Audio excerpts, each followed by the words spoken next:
ધોરણ 7 સ્વ અધ્યયન પોથી ભાગ 2.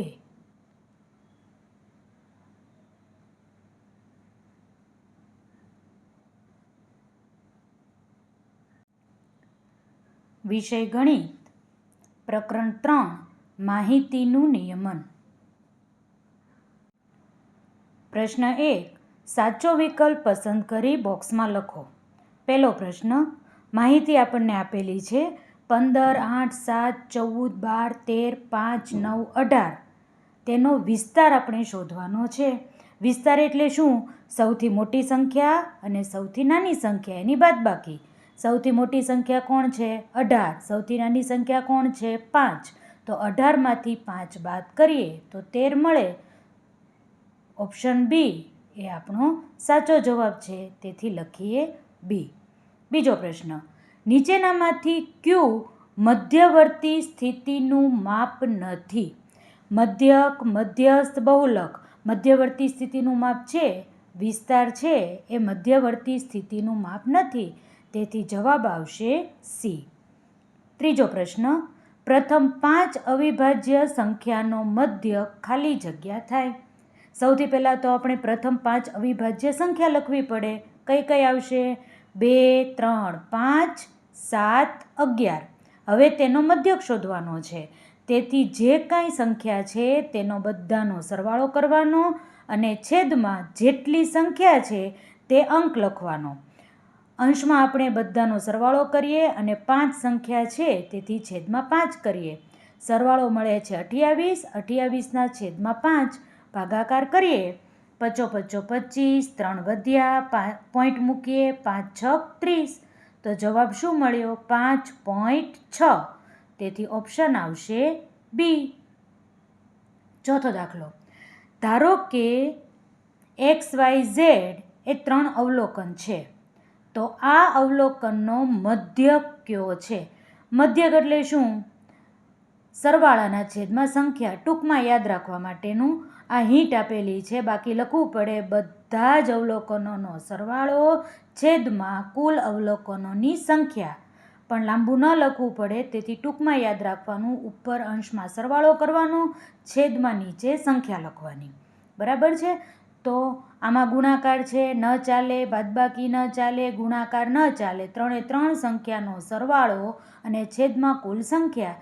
તેથી x + y + z ના છેદમાં 3 આ સાચો ઓપ્શન છે, તેથી જવાબ આવશે બી. પ્રશ્ન 5. શહેરના જુદા જુદા બગીચાઓમાં વૃક્ષોની સંખ્યા 33, 38, 48, 33, 34, 33 અને 24 છે. આ માહિતીનો બહુલક કયો છે? બહુલક એટલે જે સૌથી વધારે આવતો હોય તે અંક. તો 33 છે એ સૌથી વધારે આવે છે, તેથી જવાબ આવશે 33. ઓપ્શન આવશે સી. છઠ્ઠો પ્રશ્ન, પ્રાપ્તાંકો 3, 4, 5, 6, 7, 3, 4 નો મધ્યસ્થ શોધો. મધ્યસ્થ એટલે શું? ચડતા ક્રમમાં સંખ્યા લખ્યા પછી વચ્ચેની જે સંખ્યા છે તેને મધ્યસ્થ કહેવાય. જે કાંઈ અંકો આપ્યા છે તે બધા જ અંકોને સૌ પ્રથમ આપણે ચડતા ક્રમમાં ગોઠવીએ. તો ચડતા ક્રમમાં ગોઠવતા 3, 3, 4, 4, 5, 6, 7 આવું મળે છે. હવે મધ્યસ્થ શોધવાનો છે. આપણી રીત છે, યાદ કરવો જોઈએ. આજુબાજુ દરવાજા, વચ્ચે બેઠા વરરાજા, એટલે એને આપણે મધ્યસ્થ કહીએ છીએ. તો વચ્ચેની સંખ્યા કઈ છે? આ બાજુ 3 સંખ્યા છોડી, આ બાજુ 3 સંખ્યા છોડી, વચ્ચે છે 4. તો જવાબ આવશે 4. મધ્યસ્થ આપણને 4 મળે છે, તેથી ઓપ્શન આવશે સી. સાતમો પ્રશ્ન, 3 સંખ્યાઓનો મધ્યક 40 છે. મધ્યક આપણને આપી દીધો છે. ત્રણેય સંખ્યાઓ જુદી જુદી પ્રાકૃતિક સંખ્યા છે. જો સૌથી નાની સંખ્યા 19 હોય તો બાકીની 2 શક્ય સંખ્યાઓ પૈકી મોટામાં મોટી સંખ્યા કઈ છે? નાની સંખ્યા આપણને 19 આપી દીધી છે, પછી આપણે આગળ વધવાનું. 19 પછી 20, 21, 22 લેતું જવાનું. કયો ઓપ્શન મળે છે તે આપણે શોધવાનું. પણ સૌથી પહેલાં તો મધ્યક આપણને 40 આપ્યો છે, તેના આધારે આપણે કંઈક ઉપયોગ કરી અને આગળ વધવું જોઈએ. તો મધ્યકનું સૂત્ર આપણને ખબર છે, બધા જ અવલોકનોનો સરવાળો છેદમાં અવલોકનોની સંખ્યા. 3 સંખ્યાઓમાંથી માત્ર એક સંખ્યા આપણને ખબર છે 19, તો બાકીની 2 સંખ્યા ધારી લઈએ. x વત્તા y બરાબર 19. એક સંખ્યા આપણે x ધારી, બીજી સંખ્યા આપણે y ધારી, ત્રીજી સંખ્યા આપણને ખબર જ છે. તેથી x વત્તા y વત્તા 19 છેદમાં 3 બરાબર 40. આ 3નો ગુણાકાર અહીંયા થશે, તેથી x વત્તા y વત્તા 19 બરાબર 40 ગુણ્યા 3 કેટલા થશે? 120. આ 19 છે બરાબરની આ બાજુ આવે એટલે બાદબાકી થઈ જશે, તો આપણને સમીકરણ મળશે x વત્તા y બરાબર 101. આટલું આપણે શોધી લીધું. નાનામાં નાની સંખ્યા હતી 19, હવે આપણે ધારીએ 20. આ બેમાંથી કોઈ પણ જગ્યાએ તમે 20 મૂકી શકો. એક્સની જગ્યાએ મૂકો, વાયની જગ્યાએ મૂકો, કંઈ ફેર ના પડે. મેં એક્સની જગ્યાએ 20 મૂક્યું છે, તો 20 છે એ આ બાજુ લઈ લઈએ તો બાદબાકી થઈ જાય. 101માંથી 20 આપણે બાદ કરીએ તો કેટલા મળે આપણને? 81. અને 81 છે ઓપ્શનમાં છે જ તે, તેથી આગળ આપણે કોઈ સંખ્યા લેવાની જરૂર છે નહીં. તેથી આપણે લખીએ ઓપ્શન એ 81. 8મો દાખલો. નીચે પૈકી કયા વિકલ્પો મધ્યક, મધ્યસ્થ અને બહુલક સમાન છે? ઓહો, આપણને 4 દાખલા આપેલા છે, એના આપણે મધ્યક શોધવાના, એના મધ્યસ્થ શોધવાના અને એના બહુલક શોધવાના, અને બધું જ સરખું કયું છે એ આપણે શોધવાનું છે. સૌથી પહેલાં તો આપણે બધામાં બહુલક શોધી લઈએ. એમાં છે એ 4 બહુલક છે, બીમાં 2 બહુલક છે. બહુલક એટલે સૌથી વધારે આવતી સંખ્યા. સીમાં 3 છે અને ડીમાં 4 છે. બહુલક તો આપણે શોધી લીધા. હવે આપણે શોધીએ મધ્યસ્થ. તો મધ્યસ્થ શોધવા માટે શું કરવું પડે? ચડતા ક્રમમાં ગોઠવવું પડે અને પછી સૂત્ર બોલવું પડે, આજુબાજુ દરવાજા, વચ્ચે બેઠા વરરાજા. તો સૌથી પહેલાં જે રકમ છે તેને આપણે ચડતા ક્રમમાં ગોઠવીએ. ચડતા ક્રમમાં ગોઠવ્યા પછી વચ્ચે મળે છે 4. બીને આપણે ચડતા ક્રમમાં ગોઠવીએ તો વચ્ચે મધ્યસ્થ મળે છે 2. એવી રીતે સીને પણ ચડતા ક્રમમાં ગોઠવીએ, વચ્ચે મળે છે 3. અને ડીની સંખ્યાઓને પણ ચડતા ક્રમમાં ગોઠવીએ તો વચ્ચે મળે છે 4. હવે મધ્યસ્થ અને બહુલક આપણે શોધી લીધા છે. બહુલક છે એ જ મધ્યસ્થ છે, આમાં પણ બહુલક છે એ જ મધ્યસ્થ છે, આમાં પણ જે બહુલક છે એ જ મધ્યસ્થ છે, અને ડીમાં પણ જે બહુલક છે એ જ મધ્યસ્થ છે. કોઈ આપણને જવાબ મળ્યો નથી, એનો અર્થ એવો કે આપણે હજી મધ્યક પણ શોધવો પડશે. ચાલો જોઈએ. મધ્યક એટલે શું? જે કાંઈ અવલોકનો આપ્યા છે તેનો સરવાળો કરવાનો અને છેદમાં તે સંખ્યા લખવાની. એની વાત કરીએ તો બધી સંખ્યાનો સરવાળો 25 થાય છે, તેના છેદમાં 7 છે. હવે આ અપૂર્ણાંક છે એ 4 નથી, તેથી આ જવાબ આપણને મળશે નહીં.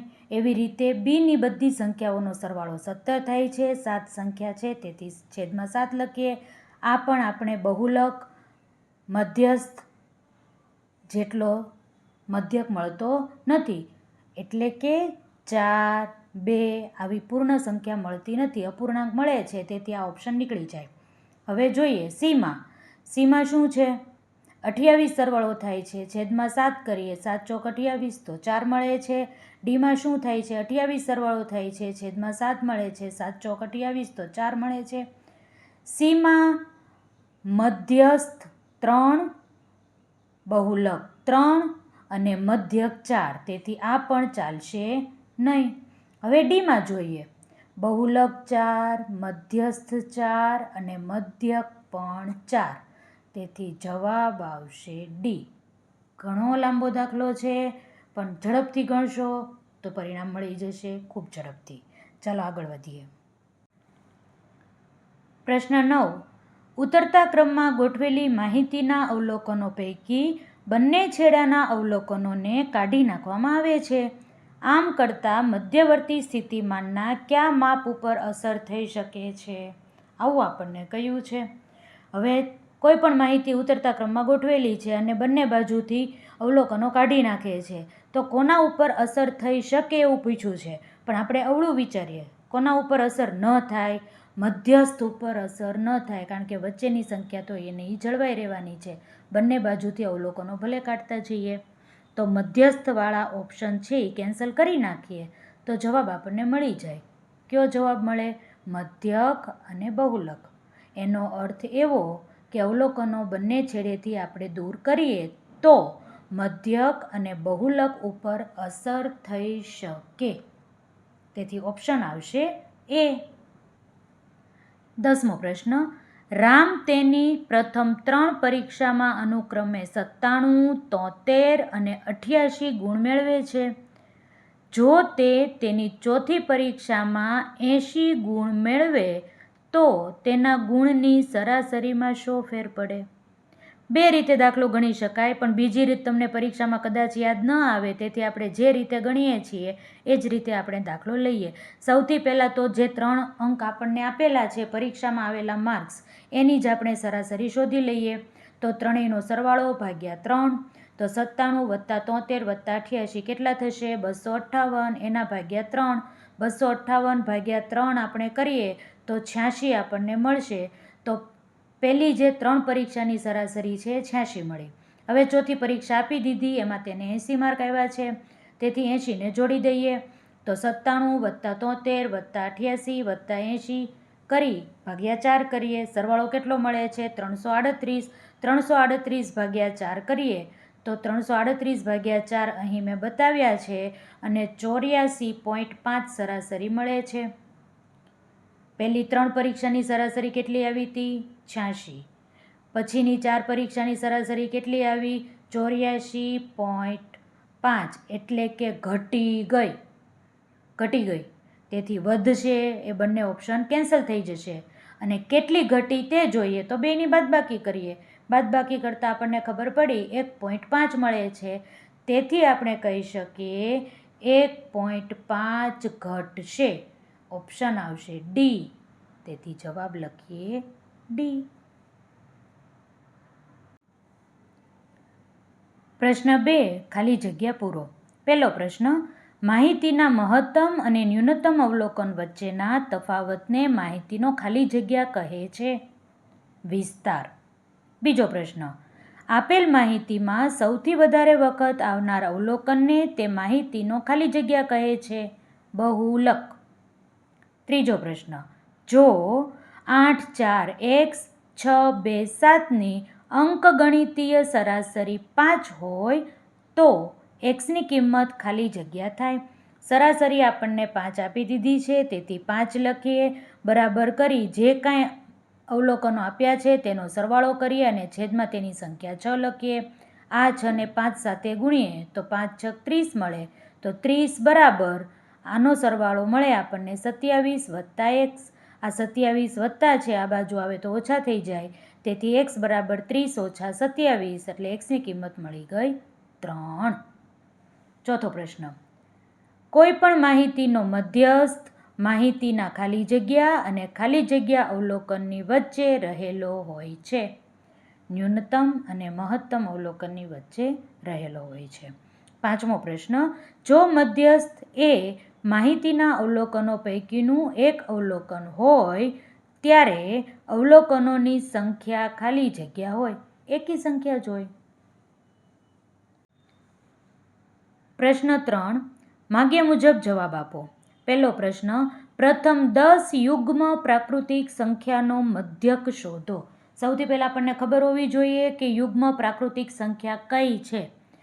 યુગ્મ એટલે બેકી, બરાબર, અને પ્રાકૃતિક એટલે કે કોઈ નિશાની માઇનસની નહીં, બધા જ સરવાળાવાળી નિશાની. ટૂંકમાં બેકી એકડા લખવાના છે, જેને યુગ્મ સંખ્યા કહેવાય. ક્યાં ક્યાં આવશે? 2, 4, 6, 8, 10, 12, 14, 16, 18, 20.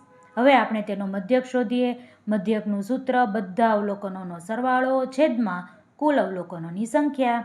આ બધી જ જે સંખ્યા છે એનો સરવાળો કરીએ અને ટોટલ કેટલી સંખ્યા છે? 10, તેને છેદમાં લખીએ. સરવાળો કરતાં 110 મળશે, છેદમાં 10 છેદતે, 0 0 ઉડી જશે, જવાબ મળશે 11. તેથી મધ્યક કેટલો મળ્યો? 11. પ્રશ્ન 2, નીચે 12 માણસોના વજન કિલોગ્રામમાં આપ્યા છે. વજન આપણને બધા જ આપેલા છે અને આપણે તેના ઉપરથી પ્રશ્નોના જવાબ આપવાના છે. સૌથી પહેલો પ્રશ્ન છે, આપેલી માહિતીનો મધ્યક શોધો. મધ્યક શોધવા માટે થઈને સૂત્ર લખવું પડે. મધ્યક બરાબર બધા અવલોકનનો સરવાળો છેદમાં કુલ અવલોકનની સંખ્યા. બધા જ અવલોકનોનો સરવાળો અંશમાં લખીએ, છેદમાં કુલ સંખ્યા 12 છે. અધૂરો દાખલો અહીંયા ગણ્યો છે. સરવાળો કેટલો મળ્યો આપણને? 788 છેદમાં 12. હવે અહીંયા ભાગાકાર આપણે કરીએ છીએ તો 12 6 72, 6 વધે ઉપરથી ઉતાર્યા 8, 12 5 60, 8 વધ્યા, શૂન્ય મૂકવો પડે, પોઈન્ટ કરવો પડે. 12 6 72, પાછા 8 વધ્યા, પાછું 12 6 72, પાછા 8 વધે, પાછું 12 6 72, પાછા 8 વધે. આમનું આમ ચાલ્યા કરશે. જવાબ મળશે 65.66666. આપણે જાણીએ છીએ કે 2 અંક પછી જો ત્રીજો અંક 5 કરતાં કે 5 જેટલો હોય, 5 કરતાં મોટો અથવા તો 5 જેટલો હોય તો આગળની સંખ્યામાં 1 ઉમેરવો પડે. તો 6 પછી 6 છે, 5 કરતાં મોટો અંક છે, તેથી બીજી સંખ્યામાં 1 અંક ઉમેરી દેવો પડે. તો જવાબ મળે 65.67 કિલોગ્રામ. આ આપણો મધ્યક. ચાલો જોઈએ બીજો પ્રશ્ન. શું કહે છે? કેટલા માણસોના વજન મધ્યક કરતાં વધુ છે? પહેલાં તો મધ્યક કેટલો મળ્યો આપણને? 65.67. તે લખી નાખ્યો અને એની કરતાં વધારે વજન કોનું કોનું છે એ આમાંથી આપણે શોધવાનું છે. પહેલાં તો કયા કયા વજન વધારે છે ને એનું લિસ્ટ જ બનાવી નાખ્યું. 70, 84, 75 ને 78. હવે આપણને એવું પૂછ્યું છે કેટલા માણસો. તો કેટલા માણસો મળ્યા આપણને? 4. તેથી કહી શકીએ 4 માણસોના વજન મધ્યક કરતાં વધુ છે. પ્રશ્ન સી. આપેલી માહિતીનો વિસ્તાર શોધો. વિસ્તાર શોધવા માટે શું કરવું પડે? મોટું માપ અને નાનું માપ શોધી અને બંનેની બાદબાકી કરવી પડે. ગણિતની ભાષામાં મહત્તમ મૂલ્ય અને ન્યૂનતમ મૂલ્ય શોધવું પડે. મહત્તમ મૂલ્ય 84 છે, ન્યૂનતમ મૂલ્ય 54 છે. હવે વિસ્તાર શોધીએ તો 84 ઓછા 54, 30 કિલોગ્રામ આપણને વિસ્તાર મળે. ત્રીજો પ્રશ્ન.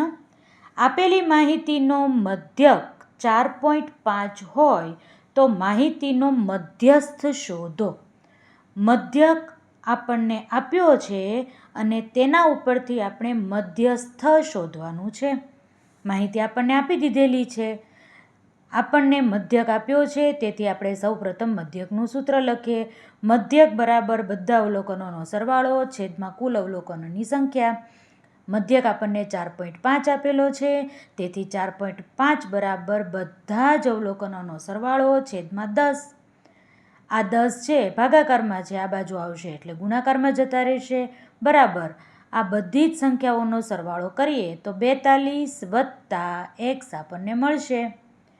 4.5 ગુણ્યા 10 છે, પોઈન્ટ દૂર કરીએ તો 4.5માંથી પોઈન્ટ દૂર કરતાં છેદમાં 10 મળે. તેથી 45ના છેદમાં 10 ગુણ્યા 10 બરાબર 42 વત્તા x. 10 10 ઉડી જશે, તેથી x બરાબર 45 ઓછા 42 થશે. 42 આ બાજુ છે બરાબરને આ બાજુ આવે એટલે ઓછા થઈ જાય. તો 45માંથી 42 બાદ કરીએ તો xની કિંમત આપણને 3 મળી. હવે આ જે માહિતી છે તેમાં xની જગ્યાએ આપણે 3 લખી નાખીએ. તેથી આપણને નવી રકમ હવે મળી ગઈ છે અને હવે આપણે માહિતીનો મધ્યસ્થ શોધવાનો છે. મધ્યસ્થ શોધવા માટે શું કરવું પડે? માહિતીને ચડતા ક્રમમાં ગોઠવવી પડે અથવા તો ઉતરતા ક્રમમાં ગોઠવવી પડે. આપણે હંમેશા ચડતા ક્રમમાં જ ગોઠવીએ છીએ સરળતા માટે. તેથી આપણે સૌપ્રથમ બધી જ માહિતીને ચડતા ક્રમમાં ગોઠવી દઈએ. ચડતા ક્રમમાં ગોઠવ્યા પછી સૂત્ર યાદ કરો. આજુબાજુ દરવાજા, વચ્ચે બેઠા વરરાજા. પણ આમાં વચ્ચે તો 2 વરરાજા છે, તો શું કરવાનું? તો પછી એનો મધ્યસ્થ શોધવા માટે બંને સંખ્યાનો સરવાળો કરવાનો અને ભાગ્યા 2 કરવાના. બરાબર છે. બંને બાજુથી 4 4 સંખ્યા ઓછી થઈ જશે. 4 અને 5 મળે છે, તેથી મધ્યસ્થ બરાબર 4 વત્તા 5 કરવાનું ભાગ્યા 2 કરવાના. 4 ને 5 9, 9 ભાગ્યા 2. 9 ભાગ્યા 2 કરીએ તો આપણને મળે 4.5. 2 ચોક 8, 1 વધે, પોઈન્ટ મૂકીએ, શૂન્ય વધારાનો, 2 પંચા 10, શેષ શૂન્ય મળી ગઈ. તો જવાબ શું મળ્યો? 4.5. તેથી આપણને મધ્યસ્થ મળ્યો 4.5. ચોથો પ્રશ્ન, એક પાસાને 15 વખત ફેંકતા મળતા અવલોકન નીચે મુજબ છે. પાસાને 15 વખત ઉછાળવામાં આવે છે અને આ બધા અવલોકનો મળે છે. આ માહિતીનો મધ્યક, મધ્યસ્થ અને બહુલક શોધો. મધ્યક, મધ્યસ્થ અને બહુલક ત્રણે વસ્તુ શોધવાની છે. સૌથી પહેલાં આપણે મધ્યક શોધીએ. તો મધ્યક બરાબર સરવાળો છેદમાં સંખ્યા. ટૂંકમાં લખ્યું છે, પાછળ જગ્યા છે પણ મારે પન્ના ફેરવા ન પડે એટલે આખો દાખલો મેં અહીંયા જ લખી નાખ્યો છે. તમે આખું સૂત્ર લખીને વ્યવસ્થિત શોધજો. બધા જ અંકોનો સરવાળો છેદમાં કુલ કેટલા અંકો છે? 15. સરવાળો મળે છે આપણને 47 અને છેદમાં 15. 47 ભાગ્યા 15 કરીએ, 15 તેરી 45, 2 વધે, પોઈન્ટ મૂકીએ, શૂન્ય આવે, 15 એકા 15, 5 વધ્યા, પાછા શૂન્ય લખ્યા, 15 તેરી 45, પાછા 5 વધ્યા. હવે 5 વધ્યા કરશે, ભલે વધતા, આપણે કાંઈ લેવા દેવા નથી. 3.13 આપણને મળે છે. તેથી મધ્યક મળ્યો આપણને 3.13. મધ્યસ્થ. મધ્યસ્થ શોધવા માટે શું કરવું પડે? ચડતા ક્રમમાં માહિતી ગોઠવવી પડે. બધી જ માહિતીને ચડતા ક્રમમાં ગોઠવી દીધી.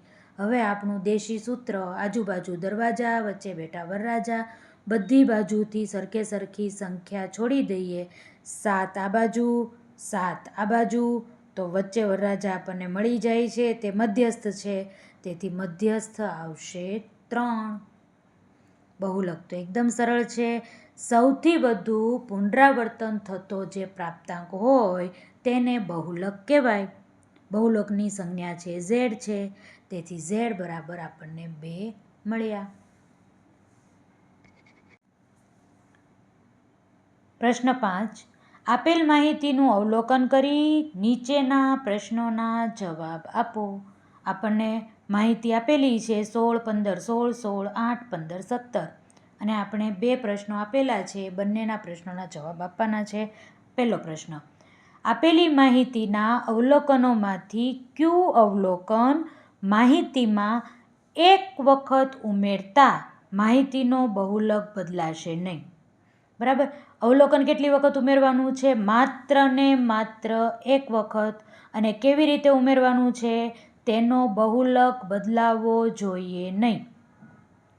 હવે આમાં જોઈએ તો બહુલક કોણ છે? 16 છે, તો 16નો 16 જ રહેવો જોઈએ. હવે 15 છે એ 2 વખત છે. જો હજી એક વખત 15 ઉમેરીએ તો બહુલક 15 પણ મળી જાય. તેથી આપણે 15ને ઉમેરી શકીએ નહીં. તો હવે 17ને ઉમેરીએ તો ઉમેરી શકીએ. 16 ઉમેરીએ તોય બહુલક 16 જ મળવાનો છે.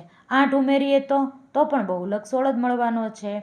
તેથી આપણે કહી શકીએ 8, 16 અને 17 આ 3 સંખ્યા એવી છે કે એક વખત આપણે ઉમેરીએ તો પણ બહુલકમાં કોઈ ફેર પડતો નથી. બીજો પ્રશ્ન, જો માહિતીનો બહુલક 15 કરવો હોય તો કયું અવલોકન ઓછામાં ઓછી કેટલી વખત બદલવું પડે? બહુલક કયો મળ્યો છે આપણને? 16. મારે 16 બહુલક નથી જોતો અને મારે 15 લાવવા છે. તો 15 લાવવા હોય તો 15 કેટલી વખત છે? 1 અને 2 વખત. તો આપણે 2 વખત હજી 15 ઉમેરીએ તો 4 વખત 15 થઈ જાય. 16 3 વખત છે, 15 4 વખત થઈ જાય, તો બહુલક બદલાઈ જાય. તેથી આપણે કહી શકીએ 15ને 2 વખત બદલવું પડે.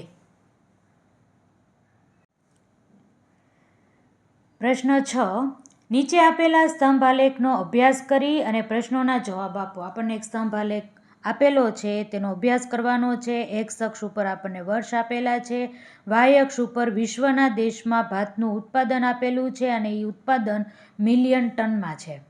2005માં, 2006માં, 7, 8, 9 આ બધા જ વર્ષોમાં કેટલું ભાતનું ઉત્પાદન થયું તે આલેખ અહીં દર્શાવ્યો છે અને તેના આધારે આપણે પ્રશ્નોના જવાબ આપવાના છે.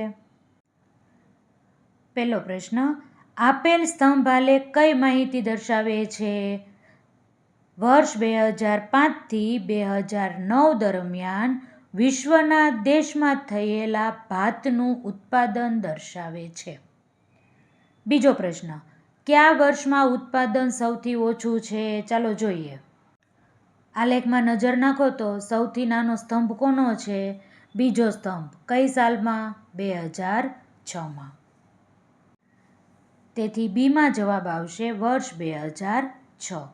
પ્રશ્ન સી. કયા વર્ષ પછી ચોખાનું ઉત્પાદન સૌથી વધુ થયેલ છે? જોઈએ. 2006 પછી 2007માં જોઈએ તો ખૂબ વધારો થયેલો જોવા મળે છે. આપણને પ્રશ્ન પૂછ્યો છે કયા વર્ષ પછી? તો 2006 પછી. તેથી સીમાં જવાબ લખીશું વર્ષ 2006 પછી. પ્રશ્ન ડી. આપેલા 5 વર્ષ દરમિયાન ચોખાના ઉત્પાદનની સરાસરી શોધો.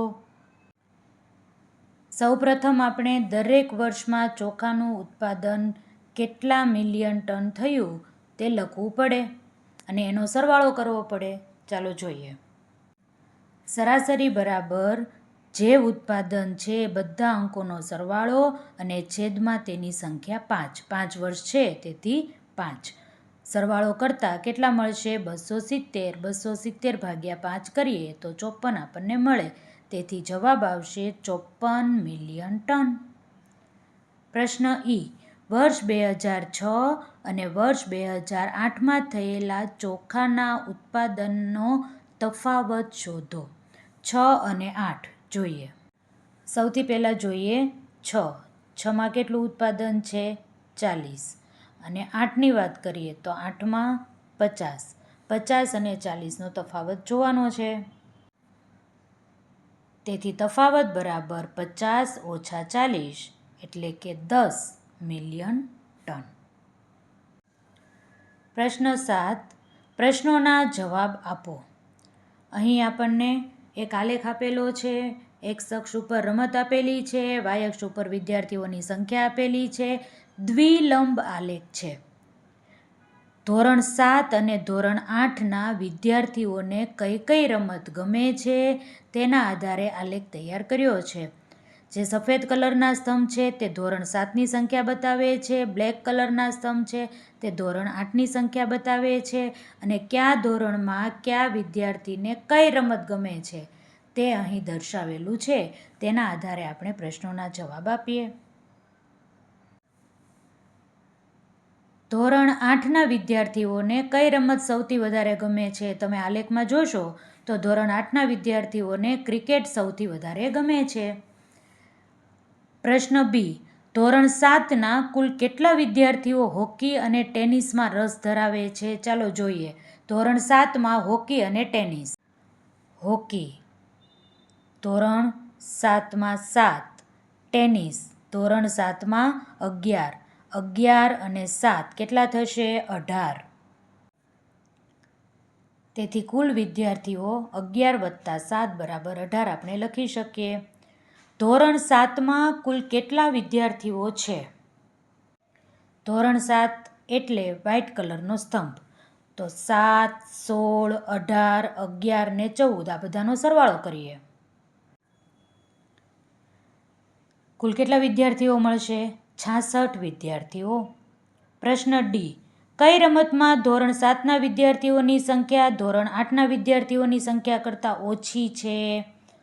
7ની સંખ્યા 8 કરતાં ઓછી. આલેખનું અવલોકન કરીએ આપણે તો હોકીમાં 7મા ધોરણની સંખ્યા વધારે, ફૂટબોલમાં 7મા ધોરણની સંખ્યા વધારે, ટેનિસમાંય 7મા ધોરણની સંખ્યા વધારે, બેડમિન્ટનમાંય 7મા ધોરણની સંખ્યા વધારે. માત્ર ક્રિકેટ એવી રમત છે કે 8મા ધોરણ કરતાં 7મા ધોરણની સંખ્યા ઓછી છે. તેથી જવાબ આવશે ક્રિકેટ. પ્રશ્ન ઈ. કેટલી રમતમાં ધોરણ 8ના વિદ્યાર્થીઓની સંખ્યા ધોરણ 7ના વિદ્યાર્થીઓની સંખ્યા કરતાં ઓછી છે? હમણાં જ જોયું 4 રમતમાં. 4 રમતના નામ હું બોલી હતી. તેથી જવાબ આવશે 4 રમતમાં. પછીનો પ્રશ્ન. ધોરણ 7ના બેડમિન્ટનમાં રસ ધરાવતા વિદ્યાર્થીની સંખ્યા અને ધોરણ 8માં ટેનિસમાં રસ ધરાવતા વિદ્યાર્થીઓની સંખ્યાનો ગુણોત્તર શોધો. 7મા ધોરણમાં બેડમિન્ટન અને 8મા ધોરણમાં ટેનિસ. બેડમિન્ટન અને 7મું ધોરણ એટલે 14. અને ટેનિસમાં કયું ધોરણ હતું જોઈ લો હો.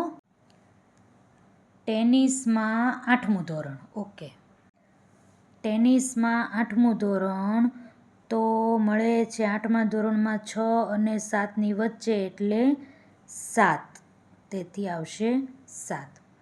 બેડમિન્ટનમાં 7મું ધોરણ, ટેનિસમાં 8મું ધોરણ, આ બંનેનો ગુણોત્તર એટલે કે 14/7. ગુણોત્તર બરાબર ધોરણ 7માં બેડમિન્ટનના વિદ્યાર્થીઓની સંખ્યા ભાગ્યા ધોરણ 8માં ટેનિસના વિદ્યાર્થીઓની સંખ્યા. 14/7, 7 દુ 14, 2/1, તેથી ગુણોત્તર મળશે 2:1. 8મો પ્રશ્ન. એક સાર્વજનિક પુસ્તકાલયમાં ગ્રંથપાલ દ્વારા કોઈ એક ચોક્કસ અઠવાડિયા દરમિયાન નોંધાયેલા અવલોકનો નીચે મુજબ છે. સાર્વજનિક પુસ્તકાલય છે, એમાં દિવસ છે સોમથી શનિવાર સુધીના, બધા વાર આપેલા છે. સમાચાર પત્રના વાચકો છે એ પણ લખેલા છે અને સામયિક વાચકો પણ અહીં લખેલા છે અને આપણે કંઈક આગળ કરવાનું છે, જોઈએ. પ્રશ્ન એ, યોગ્ય પ્રમાણમાપ લઈ 2 સ્તંભવાળા આલેખની રચના કરો. એટલે કે દ્વિલંબ આલેખ આપણે દોરવાનો છે. ચાલો જોઈએ. મેં સ્કેચ પેનથી આલેખ દોરેલો છે, તમને વ્યવસ્થિત ખબર પડે એટલે, અને રફ આલેખ દોરેલો છે. તમારે ફૂટપટ્ટી પેન્સિલ લઈ વ્યવસ્થિત આલેખ દોરવાનો છે. એક્સ અક્ષ ઉપર આપણે શું લેશું? બધા દિવસો એટલે કે વારના નામ. અને વાય અક્ષ ઉપર આપણે શું લખીએ છીએ? વાચકોની સંખ્યા. હવે જોઈએ સૌથી વધારે વાચકો કેટલા છે એ પ્રમાણે આપણે પ્રમાણમાપ લેવું પડે. સૌથી વધારે છે 600, તેથી 600 આવી જાય તેવી રીતે આપણે આલેખમાં અંકો લખવા પડશે. આપણે વાય અક્ષ ઉપર 50-50ના અંક પ્રમાણે વાચકોની સંખ્યા લઈએ. 50, 100, 150, 200, 250, 300, 350 એવી રીતે 600 સુધી આપણે લખી શકીએ. બરાબર, તો પ્રમાણમાપ કેટલું થશે? પ્રમાણમાપમાં તમે લખશો 1 સેન્ટીમીટર બરાબર 50 વાચકો. અને સાથે સાથે એવું લખવાનું કે આવો સ્તંભ લીટીવાળો છે તે સમાચાર પત્રક વાચક દર્શાવે છે અને ખાલી જે સ્તંભ છે તે સામયિક વાચક દર્શાવે છે. કેવી રીતે લખીશું જોઈએ. અહીં આપેલું છે એવી રીતે તમારે નિશાની કરવાની રહેશે. હવે શું કરશું આપણે? સૌથી પહેલાં સોમવાર લઈએ તો 400 સમાચાર પત્ર વાચકો છે અને 150 સામયિક વાચકો છે. તેને આપણે આલેખમાં દર્શાવીએ. સોમવારે 400 આવી રીતે સ્તંભ દોરવાનો અને 150 મળી ગયું. આ છે એ સમાચાર પત્રક વાચકો છે અને આ છે એ સામયિક વાચકો છે. એવી રીતે મંગળવારમાં 600 અને 100, બુધવારમાં 350 અને 200, ગુરુવારમાં 550 અને 300, શુક્રવારમાં 500 અને 250, શનિવારમાં 350 અને 200. આવી રીતે તમારે આલેખ દોરવાનો છે. ફરીથી કહી દઉં, મેં રફ આલેખ દોરેલો છે, સ્કેચ પેન વાપરી છે જેથી કરીને તમને ઘાટા અક્ષરો વ્યવસ્થિત રીતે દેખાય. તમારે પેન્સિલ, ફૂટપટ્ટીનો ઉપયોગ કરીને પછી જ આલેખ દોરવાનો છે. ચાલો આગળ વધીએ.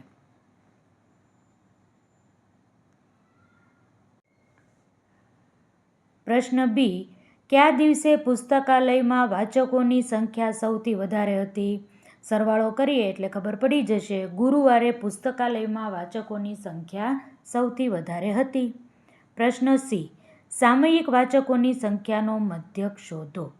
સામયિક વાચકોની સંખ્યા એટલે કે આપણને જે ટેબલ ઉપર આપ્યું છે તે જ સંખ્યાઓનો મધ્યક આપણે શોધવાનો છે. અવલોકનો કોને લેવાના? માત્ર સામયિક વાચકોના. સામયિક વાચકોના અવલોકનો અહીં આપણને આપેલા છે, તેનો જ મધ્યક આપણે શોધવાનો છે. બધા જ સંખ્યાનો સરવાળો અને છેદમાં અવલોકનની સંખ્યા. તેથી મધ્યક બરાબર અવલોકનોનો સરવાળો છેદમાં અવલોકનોની સંખ્યા. આવું સૂત્ર લખીએ. બધા જ અંકોનો સરવાળો કરીએ. 6 સંખ્યા છે તેથી છેદમાં 6 લખીએ. સરવાળો આપણને મળે છે 1200 ભાગ્યા 6. 6 દુ 12 ને 2 શૂન્ય, તેથી મધ્યક મળશે આપણને 200. પ્રશ્ન 9 આપ્યો છે આપણને. નીચે 4 નગરોની વસ્તીની 2 વર્ષની સરખામણી દર્શાવતી માહિતી આપેલી છે. 4 નગર છે A, B, C અને D, અને 2 વર્ષમાં તેની વસ્તી કેટલી હતી તેની સરખામણી આપણને આપેલી છે. આ માહિતી પરથી નીચેના પ્રશ્નોના જવાબ આપો. પહેલો પ્રશ્ન, યોગ્ય પ્રમાણમાપ લઈ 2 સ્તંભવાળા આલેખની રચના કરો. એક્સ અક્ષ ઉપર આપણે નગર બતાવીશું, વાય અક્ષ ઉપર આપણે વસ્તીની સંખ્યા એટલે કે વ્યક્તિઓ દર્શાવીશું. પ્રમાણમાપ કેટલું લીધું છે? 1 સેન્ટીમીટરે 500, 500, 1000, 1500, 2000, 2500, 3000, 3500, 4000, આવી રીતે 500 500 વધારતા જવાના છે. આપણે પ્રમાણમાપ ક્યાં લખીએ? આલેખમાં ઉપર જમણી બાજુએ. તો પ્રમાણમાપ 1 સેન્ટીમીટર બરાબર 500 વ્યક્તિ. દ્વિઆલેખ છે તેથી આપણે આવી રીતે 2 અલગ અલગ ચોરસ કરશું. ચોરસની અંદર જે વર્તુળ કરેલું છે એ નિશાની દર્શાવે છે કે 2007ની વસ્તી છે, અને ખાલી સ્તંભ છે તે દર્શાવે છે કે 2009ની વસ્તી છે. હવે ટેબલ જોઈએ આપણે તો એની વાત કરીએ તો 2007માં 2900 સંખ્યા છે અને 2009માં 3200 છે. તો આલેખમાં આપણે કેવી રીતે દર્શાવી શકીએ તે જોઈએ. એ કેટલી કીધી છે આપણને? 2900, એટલે કે 3000 કરતાં એક ચોરસ આપણે ઓછું રાખવું પડશે, એટલે 2900 અને 3200. 3200 એટલે કે 3000ની ઉપર 2 ખાના આગળ વધવાના. આવી રીતે આપણે દર્શાવી શકીએ. બીમાં જોઈએ. હવે બીમાં શું કહે છે તે જોઈએ. 6400 અને 7500. 6400 જુઓ, એ નથી, આ છે. 6500 કરતાં 100 ઓછા, 6400 અને 7500 તો આપણને ચોખ્ખા મળી જ જાય છે. એકદમ નજીકથી દર્શાવવા પ્રયત્ન કર્યો છે. તમે પેન્સિલથી વ્યવસ્થિત આલેખ દોરી શકશો. પછી જોઈએ સીમાં 8300, 9200. સી માટે જોઈએ, આ સી છે તેની માટે જોઈએ. કેટલા કીધા છે? 8300 અને 9200. 8300 એટલે 8000ની ઉપર 3 ખાના સુધી, અને 9200 એટલે 9000 કરતાં 2 ખાના ઉપર ચડવાના. હવે ડીમાં જોઈએ. 4600 અને 6300. ડીમાં જોઈએ. 4600 એટલે 4500 કરતાં 1 ખાનું ઊંચું ચડવાનું. 6300 એટલે કે 6000 કરતાં 3 ખાના આપણે ઉપર ચડવાના. આવી રીતે આપણે આલેખ દોરી શકીએ. ફરીથી આખો આલેખ તમને બતાવી દઉં છું, તમને આઈડિયા આવી જશે. કરશો એટલે વ્યવસ્થિત તમને આવડી જશે.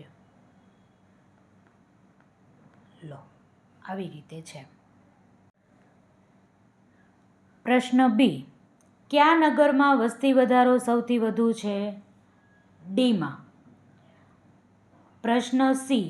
કયા નગરમાં વસ્તી વધારો સૌથી ઓછો છે? એ નગરમાં. જાતે કરીએ. પહેલો પ્રશ્ન. તમારા ગામના પ્રાથમિક આરોગ્ય કેન્દ્રની મુલાકાત લઈ તેમાં ગયા માસમાં વિવિધ બીમારીના નોંધાયેલ કેસની સંખ્યા વિશે જાણો. તેનું કોષ્ટક તૈયાર કરી તેના પરથી લંબ આલેખ દોરો. આપણને એવું કીધું છે આપણા ગામમાં જે પ્રાથમિક આરોગ્ય કેન્દ્ર છે તેની મુલાકાત લેવાની. આપણે ગામમાં નથી રહેતા, આપણે શહેરમાં રહીએ છીએ, તેથી આપણે શહેરના દવાખાનાની મુલાકાત લઈ અને પછી આ દર્દીઓની સંખ્યાની નોંધ કરી હતી. તો બીમારીનું નામ આપણને આપેલું છે શરદી અને મેલેરિયા. આ બંનેના દર્દીઓની સંખ્યા લખવાની અને બાકીના જે રોગચાળો ફેલાયેલો હોય એ રોગચાળાના દર્દીઓ કેટલા છે તે જાણી અને આપણે ટેબલ તૈયાર કરવાનું છે. તો શરદી માટે 75, મેલેરિયા 25, તાવ 80, કોલેરા 40 અને કોરોના 5 જણાને મળ્યો હતો. શું કરવાનું છે હવે? માહિતી તો આપણે લઈ લીધી, તેના ઉપરથી આપણે લંબ આલેખ દોરવાનો છે. ચાલો દોરીએ. એક્સ અક્ષ ઉપર આપણે બીમારી લખીશું શરદી, મેલેરિયા, તાવ, કોલેરા અને કોરોના. અને વાય અક્ષ ઉપર આપણે શું લખીશું? દર્દીઓની સંખ્યા. સૌથી વધારે દર્દી કેટલા છે? તાવના છે અને એ પણ 80. તેથી 80 આવી જાય તેવી રીતે આપણે અંકો લખવા પડે. તેથી વાય અક્ષ ઉપર આપણે 5-5નો ગેપ રાખીશું. 5, 10, 15, 20, 25, 30, 35, 40 એવી રીતે 80 સુધી લખવાનું. હવે આપણે પ્રમાણમાપ જોઈએ. પ્રમાણમાપ બરાબર શું લખી શકીએ? 1 સેન્ટીમીટર બરાબર 5 દર્દી આપણે લીધા છે. આવું આપણે લખી શકીએ. હવે આપણે અવલોકનો ઉપરથી સ્તંભ આલેખ દોરવા પ્રયત્ન કરીએ. શરદી માટે દર્દીની સંખ્યા 75, મેલેરિયા માટે 25. શરદી માટે જોઈએ.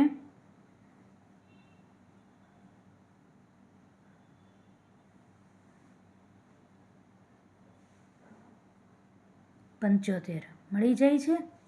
અને હવે જોઈએ મેલેરિયા માટે. બાજુમાં મેલેરિયા છે અને તે જુઓ તમે 75 મળી જાય છે. આગળ જોઈએ આપણે. તાવ, કોલેરા અને કોરોના. તાવના દર્દી 80, કોલેરાના 40, કોરોનાના 5. સૌથી પહેલાં આપણે તાવ માટે જોઈએ તો સ્તંભ આલેખ તમે જોઈ શકો છો ક્યાં સુધી લંબાવવાનો છે? 80 સુધી. બરાબર છે. અને હવે જોઈએ કોલેરા અને કોરોના. એ તો આપણને આસાનીથી દેખાઈ જશે. ચાલો જોઈએ. કોલેરાના કેટલા દર્દી છે? 40 મળી જાય છે. ઓકે. કોરોનાના કેટલા દર્દી છે? 5. આવી રીતે તમે આલેખ દોરી શકો છો.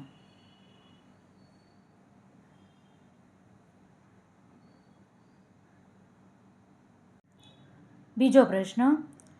તમારા વર્ગના 5 મિત્રોની ઊંચાઈ સેન્ટીમીટરમાં લખો તેમજ તેના પરથી લંબ આલેખ દોરો અને તેના પરથી 5 પ્રશ્નો બનાવી મિત્ર સાથે ચર્ચા કરો. સરસ. મિત્રનું નામ લખવાનું છે અને તેની ઊંચાઈ આપણે લખવાની છે. શ્રેયાની ઊંચાઈ 130 સેમી, મિત્તલની 120 સેમી, હેમાંશીની 140 સેમી, દેવાંશીની 150 સેમી અને બંસીની 170 સેન્ટીમીટર ઊંચાઈ છે. અને આપણે હવે તેના આધારે સ્તંભ આલેખ તૈયાર કરવાનો છે અને પછી પ્રશ્નો પણ તૈયાર કરવાના છે. આલેખમાં એક્સ અક્ષ ઉપર આપણે બધા મિત્રોના નામ લખીશું. વાય અક્ષ ઉપર આપણે મિત્રોની ઊંચાઈ લખીશું. સૌથી મોટું માપ કેટલું છે જોઈએ. સૌથી વધારે ઊંચાઈ છે બંસીની 170 સેન્ટીમીટર. તો આપણે વાય અક્ષ ઉપર 10-10નો ગેપ રાખી શકીએ, 10, 20, 30, 40, 50, 60, 70 અને આપણે પ્રમાણ માપ જોઈએ તો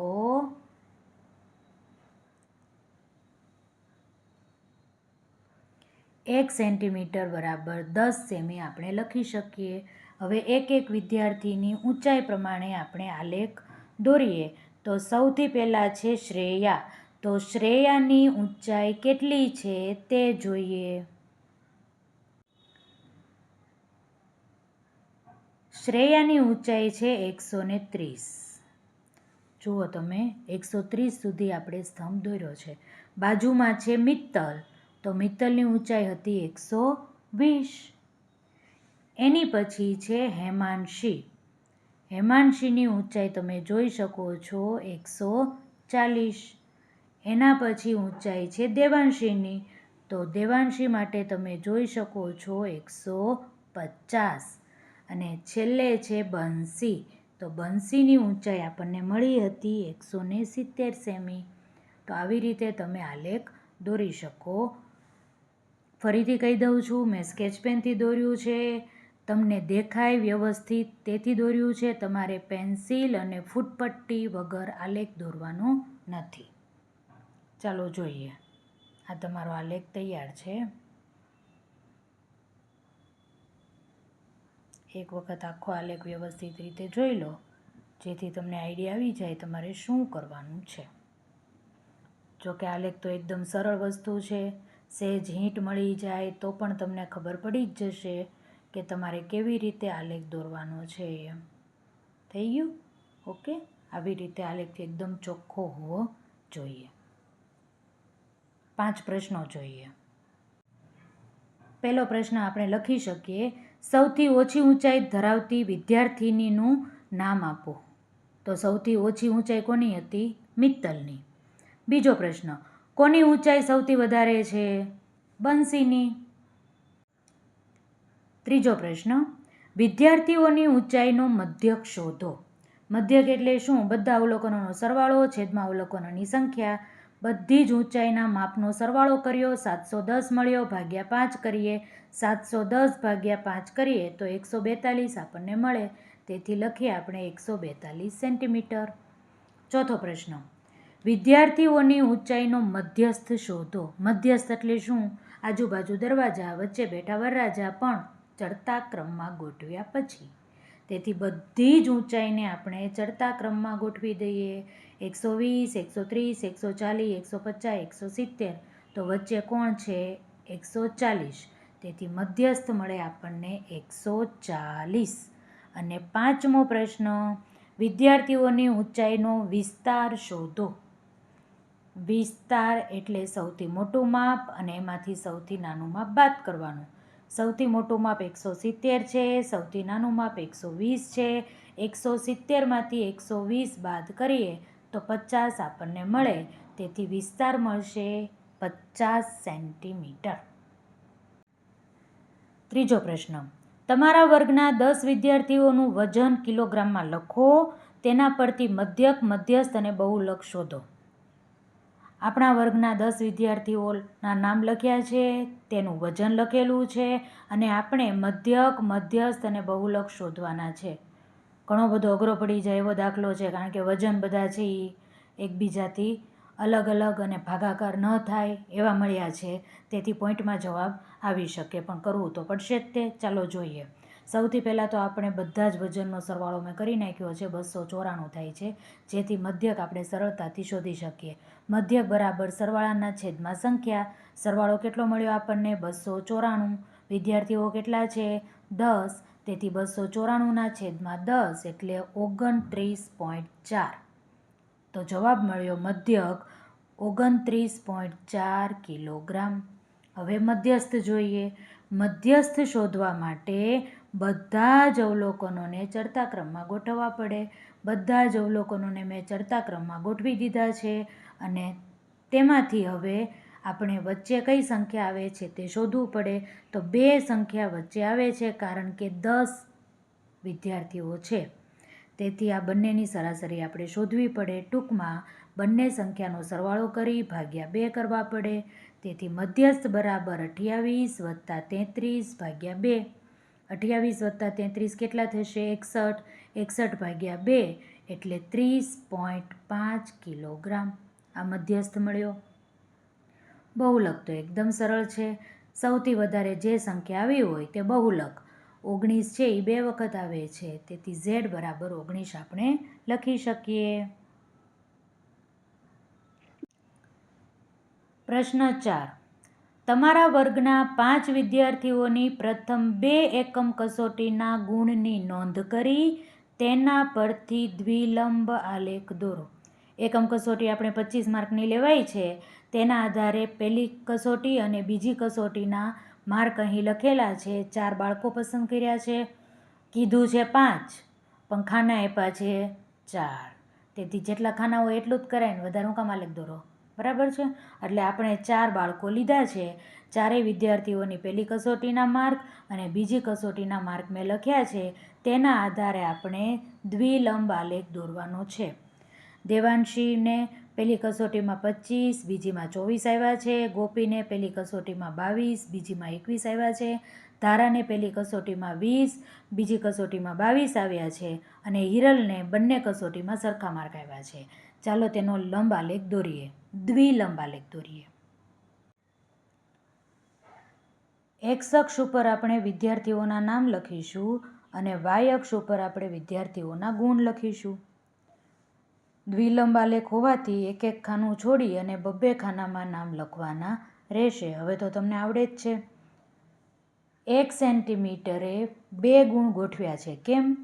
તો 25 માર્કની કસોટી છે, તેથી 1 સેન્ટીમીટરે 2 માર્ક એવી રીતે આપણે ગોઠવ્યા છે. 2, 4, 6, 8, 9, 12 પ્રમાણમાં જોઈએ આપણે તો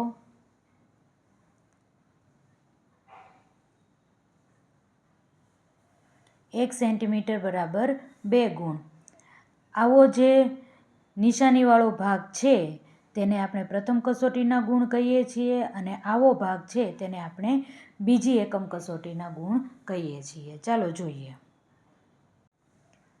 દેવાંશીને 25 અને 24 માર્ક છે. ગોપીને 22 અને 21 માર્ક્સ છે. પહેલો જે સ્તંભ છે એ દેવાંશીનો છે 25 માર્ક્સ. 24 અને 26ની વચ્ચે 25 માર્ક્સ આવે. અને બીજી એકમ કસોટીમાં એને કેટલા માર્ક છે? 24. તો 24 તો આપણને સીધા મળી જાય છે. આવી રીતે દેવાંશીના બંને માર્ક્સ આપણે જોઈ શકીએ છીએ. પછી છે ગોપી. ગોપીને કેટલા માર્ક હતા? 22 અને 21. તો જુઓ, આ 22 છે અને 21, 20 અને 22ની વચ્ચે 21. એવી રીતે ત્રીજી વિદ્યાર્થી છે ધારા. તેને 20 અને 22 માર્ક છે. તો ધારાને 20 માર્ક અને 22 માર્ક. અને પછી છે હિરલ. હિરલને બંને એકમ કસોટીમાં સરખા માર્ક છે 17. તો 17 એટલે 16 અને 18ની વચ્ચે 17. તો આવી રીતે આપણે આલેખ દોરી શકીએ. આખો આલેખ વ્યવસ્થિત રીતે જોઈ લો તમે.